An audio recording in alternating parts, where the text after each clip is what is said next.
Hi, I'm Ernst Loosen of the Dr. Loosen estate, and I want to talk about the 2014 vintage. Overall, we think that the 2014 vintage will result in a very typical, classic vintage for the Mosel. We had a very dry early spring with a very, very warm April, which resulted in a very early bud break, as early flowering. Then the summer was a little bit mixed, more rain, not so nice, not so much sun. But then the August, that was a very cold and rainy August, possibly one of the coldest and rainiest Augusts we had in the last 100 years. But September was dry again, sunny, not too warm, which helped very much to catch up with the vintage. But then between 3rd and 6th of October, we had a very bad rainy period, which started the rot, the botrytis rot.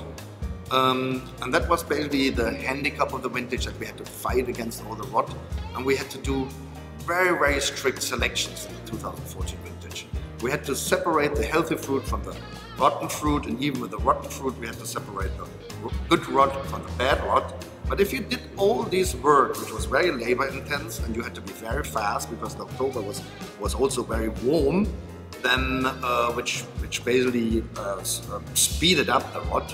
So we had been fighting against the warm October, and but if you did this work, if you did a very strict selection, you could harvest beautiful results like Cabinet and Spätlese, even some Auslese, and we had a very, very little portion of top wines like Beerenauslese and 120 liters of Trockenbeerenauslese only.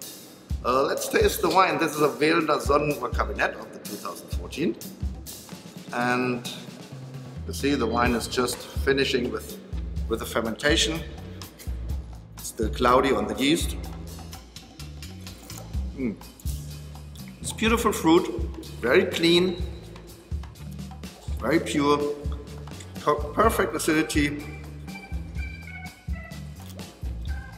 And I very much get the impression that the 2014 vintage will result in a beautiful and very classic Mosel vintage. Yummy! Tastes very, very yummy.